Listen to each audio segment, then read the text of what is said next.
Assalamualaikum warahmatullahi wabarakatuh. Halo semuanya, selamat datang di konten edukasi hari ini. Saya sangat senang bisa bertemu dengan teman-teman semua melalui video presentasi yang akan membahas tentang topik yang sangat mendasar namun krusial bagi kehidupan kita. Sebelumnya, izinkan saya untuk memperkenalkan diri. Perkenalkan, nama saya Fafratun Nisa. Saya mahasiswa dari Universitas Al-Falah As-Sunniyah Kencong Jember dengan NIM. Kali ini kita akan membahas tentang memahami hakikat ilmu pendidikan. Pernahkah kita berpikir, mengapa pendidikan selalu menjadi perhatian utama di setiap negara di dunia? Mengapa pendidikan disebut sebagai kunci kemajuan bangsa dan hak dasar setiap manusia? Pada kesempatan ini, kita akan menjelajahi makna penting dari dunia pendidikan melalui 3 poin utama yang akan kita bahas secara mendalam.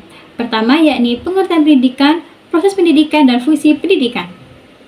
Saya harap konten yang akan disampaikan bisa memberikan pemahaman yang lebih luas tentang hakikat ilmu pendidikan dan mengapa ia menjadi landasan bagi perkembangan diri kita. Mari kita mulai perjalanan pemahaman kita tentang dunia pendidikan. Kita mulai dengan membahas pengertian pendidikan yang menjadi dasar kita memahami hakikatnya. Secara harfiah, kata pendidikan memiliki akar bahasa yang menarik. Di Indonesia, ia berasal dari bahasa Sanskerta, didik, yang berarti membimbing atau menyempurnakan diri. Kata ini juga terkait dengan kata didas yang berarti jalan, sehingga secara harfiah, pendidikan bisa diartikan sebagai jalan untuk menyempurnakan diri manusia. Namun, jika kita bicara secara terminologis, pendidikan adalah upaya terencana dan terarah yang bertujuan untuk mengembangkan potensi diri manusia secara menyeluruh. Tidak hanya pada aspek kognitif atau kemampuan berpikir saja, melainkan juga mencakup afektif yang meliputi perasaan, nilai-nilai dan sikap, serta psikomotorik yang berkaitan dengan keterampilan praktis dan koordinasi tubuh. Jadi, pendidikan bukan hanya soal mengingat fakta, tetapi membentuk manusia secara utuh. Berbagai ahli juga memberikan pandangan yang memperkaya pemahaman kita tentang pendidikan. Pertama ada Ki Hajar Dewantoro, Bapak Pendidikan Indonesia, mendefinisikannya sebagai insaniah.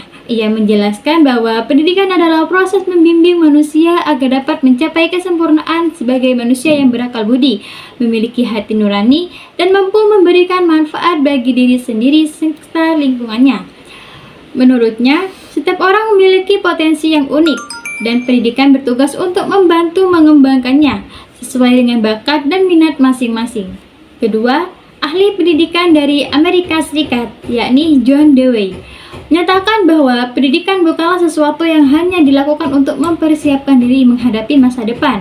Menurutnya, pendidikan adalah proses hidup yang terus-menerus. Setiap pengalaman yang kita dapatkan sehari-hari merupakan bagian dari pendidikan yang membentuk cara kita berpikir dan bertindak. Ketiga, dari sisi hukum nasional, kita bisa merujuk pada Undang-Undang Nomor 20 Tahun 2003 tentang Sistem Pendidikan Nasional. Dalam undang-undang tersebut, dinyatakan bahwa pendidikan adalah usaha sadar dan terencana untuk mewujudkan suasana belajar dan proses pembelajaran agar peserta didik secara aktif mengembangkan potensi dirinya untuk memiliki kekuatan spiritual keagamaan, pengendalian diri, kepribadian, kecerdasan, akhlak mulia, serta keterampilan yang diperlukan dirinya, masyarakat, bangsa, dan negara. Dari berbagai pandangan ini, kita bisa menyimpulkan bahwa hakikat pendidikan bukan hanya tentang mentransfer pengetahuan dari satu pihak ke pihak lain. Lebih dari itu, pendidikan adalah proses yang aktif dan menyeluruh untuk membentuk pribadi yang berkualitas, mampu berpikir mandiri, memiliki nilai-nilai yang baik, dan siap berperan serta berkontribusi di masyarakat. Setelah memahami pengertiannya, mari kita jelajahi proses pendidikan yang tidak sesederhana yang mungkin kita bayangkan. Proses pendidikan adalah interaksi yang kompleks yang melibatkan beberapa komponen utama yang saling berkaitan dan mendukung satu sama lain. Yang pertama ada pendidik. Pendidik bukan hanya sebagai pemberi materi, tetapi lebih sebagai fasilitator, pembimbing, dan sumber inspirasi. Peran pendidik adalah menciptakan kondisi yang memungkinkan peserta didik untuk belajar secara aktif, memberikan bimbingan ketika dibutuhkan, dan menjadi contoh yang baik dalam berpikir dan bertindak. Kedua, ada peserta didik.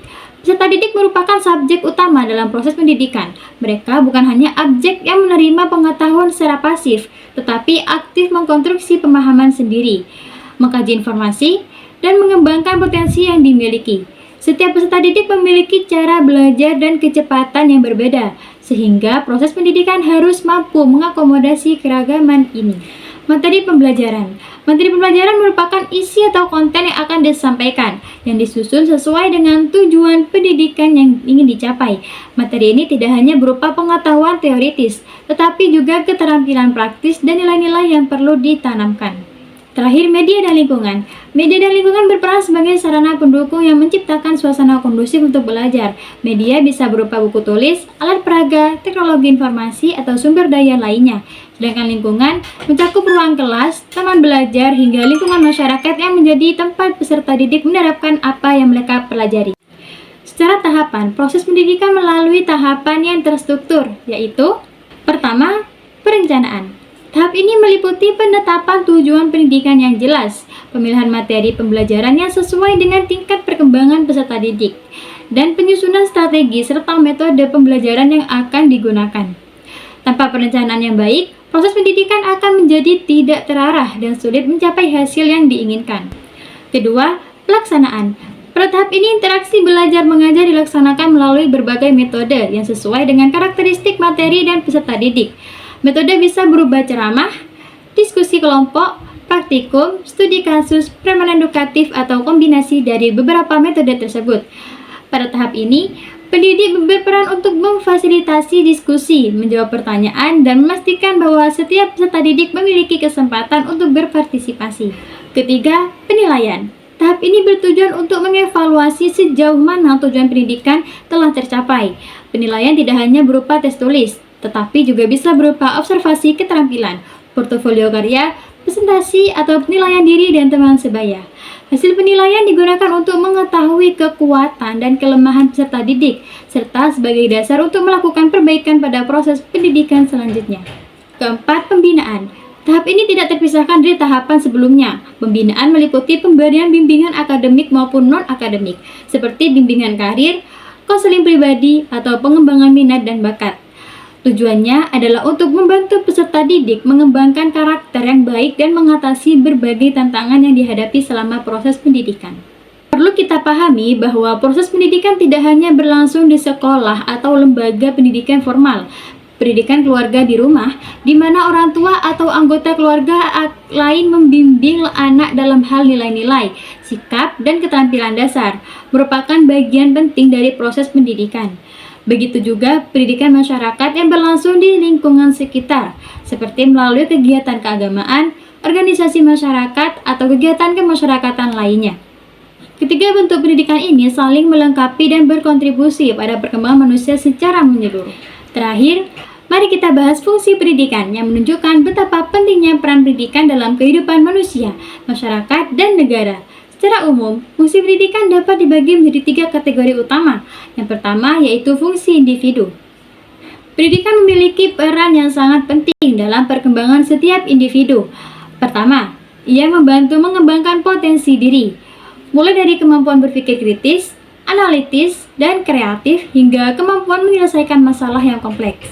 Kedua, pendidikan membantu seseorang menemukan minat dan bakatnya, sehingga dapat memilih jalan hidup dan karir yang sesuai dengan potensi yang dimiliki. Ketiga, pendidikan membentuk karakter yang baik dengan menanamkan nilai-nilai seperti kejujuran, tanggung jawab, empati, dan rasa hormat terhadap orang lain.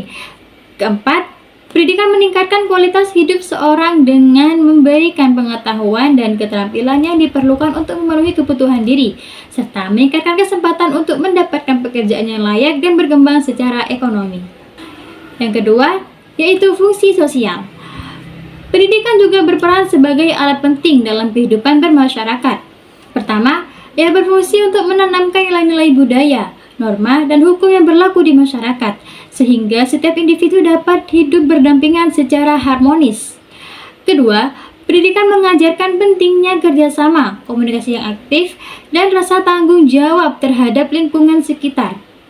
Ketiga, pendidikan membantu mengurangi kesenjangan sosial dengan memberikan kesempatan yang sama bagi semua orang, terlepas dari latar belakang ekonomi, sosial, atau etnis, untuk mengembangkan diri dan meningkatkan taraf hidupnya. Keempat, Pendidikan menjadi wadah untuk mengembangkan sikap toleransi dan menghargai keragaman yang sangat penting dalam masyarakat yang majemuk seperti Indonesia. Yang ketiga yaitu fungsi nasional. Pada tingkat yang lebih luas, pendidikan adalah pondasi utama untuk kemajuan sebuah bangsa. Pertama, pendidikan menghasilkan sumber daya manusia yang berkualitas, baik dalam bidang ilmu pengetahuan, teknologi, seni, maupun bidang lainnya, yang dibutuhkan untuk mengembangkan negara. Kedua, pendidikan mendorong perkembangan teknologi dan inovasi yang menjadi kunci dalam meningkatkan produktivitas ekonomi dan daya saing negara di tingkat global. Ketiga, pendidikan memperkuat identitas nasional dengan menanamkan pemahaman tentang sejarah, budaya, dan nilai-nilai dasar negara, sehingga setiap warga negara memiliki rasa cinta tanah air dan kesadaran untuk membangun negara. Keempat, pendidikan berkontribusi pada terwujudnya kemakmuran yang berkelanjutan dengan memberikan pengetahuan tentang pengelolaan sumber daya alam, pelindungan lingkungan, dan pembangunan berkelanjutan. Dari analisis ini, kita bisa melihat bahwa ketiga fungsi pendidikan ini saling terkait dan tidak bisa dipisahkan satu sama lain.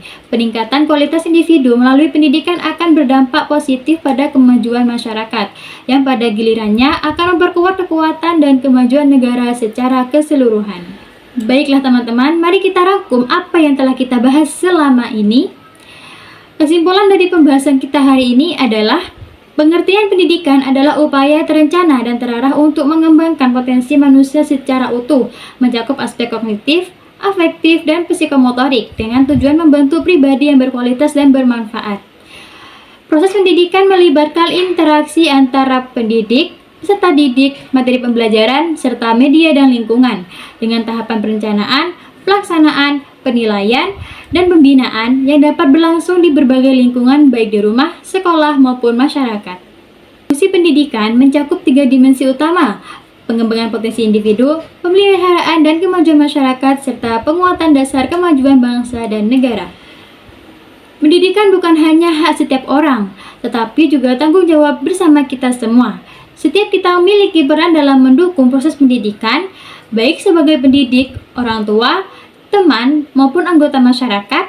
Kita bisa berkontribusi dengan menciptakan lingkungan yang mendukung pembelajaran, memberikan dukungan kepada peserta didik, atau bahkan terus mengembangkan diri melalui pendidikan sepanjang hayat. Semoga konten edukasi ini bisa memberikan pemahaman yang lebih mendalam tentang pentingnya ilmu pendidikan dan menginspirasi kita semua untuk berkontribusi dalam menciptakan sistem pendidikan yang lebih baik dan inklusif bagi semua orang. Jika konten ini bermanfaat bagi teman-teman semua, jangan lupa untuk menyukai video ini, berbagi dengan teman-teman atau keluarga yang mungkin membutuhkan informasi ini. Demikianlah presentasi saya hari ini. Semoga bermanfaat dan menambah wawasan kita semua. Terima kasih atas perhatian dan waktu yang telah diberikan kepada kami. Saya akhiri. Wassalamualaikum warahmatullahi wabarakatuh. Sampai jumpa di konten edukasi selanjutnya.